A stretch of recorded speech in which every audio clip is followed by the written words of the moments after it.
ఒక గొప్ప స్నేహితుడిని, ఒక గొప్ప ఫైటర్ని మాత్రం మిస్ అయ్యానండి. పెద్ద ఇంటలెక్చువల్ అయినా, దాంతో పాటు చాలా దయాద్ర హృదయం. చాలా మంది ఆయన అపార్థం చేసుకుని అలా చచ్చిపోయాడు, ఇలా చచ్చిపోయాడు అని ఎటకారాలు చేస్తూ మాట్లాడుతున్న వ్యక్తులు ఎవరు కూడా కనీసం పక్కింటోడికి ఒక ముద్ద అన్నం పెట్టరు. ఆయన విమర్శించే వాళ్ళు చెప్తున్నారు. కానీ ఎంతో మందిని ఆయన ఉపాధి ఇచ్చి నిలబెట్టాడు. ఆయన సాఫ్ట్వేర్ కంపెనీ ఉద్యోగాలు ఇచ్చాడు. అనాథ పిల్లల్ని మీరు ఆలోచించండి. అనాథ పిల్లలకో లేదా బయట ఎవరైనా పిల్లలకు ఒక పూట అన్నం పెట్టాలంటే పెట్టగలుగుతారు. కానీ వాళ్ళని దగ్గర తీసుకుని వాళ్ళని పెంచాలి అంటే వాళ్ళ జీవితాంతం వాళ్ళ పెళ్లి చేసేదాకా ఎవరో ఇలాంటి మహానుభావులు ఎవరు చేయలేదు. అంత గొప్పడు ప్రవీణ్ పగడాల. ఈ రోజున అంతమంది జనం రాజమండ్రిని చుట్టుముట్టారంటే ఏంటనుకున్నారు కారణం? అది ఓన్లీ అక్కడికి వచ్చిన నాయకుల వల్ల, రాజేష్ మహాసేన్ వల్ల, అక్కడ మాట్లాడే యూట్యూబ్ ఛానల్ వల్ల కాదండి. ఓన్లీ ప్రవీణ్ పగడాల కోసం వచ్చారన్నమాట. ఆయన ఇక్కడ కాదు, ఆయన ఎక్కడో హైదరాబాద్. మరి ఆంధ్రాలో అంతమంది వచ్చారంటే ఎన్ని గొప్ప పనులు చేసి ఉంటాయి. చాలా మంది అతను విలన్గా చూపించడం ట్రై చేస్తున్నారు. అతను విలనో దుర్మార్గుడో దుష్టుడు అయితే అక్కడికి అన్ని వేల మంది వస్తారా రాజమండ్రి గవర్నమెంట్ హాస్పిటల్? అంటే ఒక ఎమ్మెల్యే మంత్రి చచ్చిపోతే వెళ్ళరండి అంతమంది లేరండి. మిస్ అండి ప్రవీణ్ పగడాల.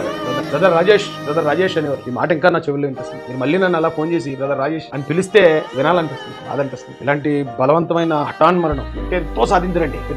చాలా రిఫార్మ్స్ తీసుకుంది.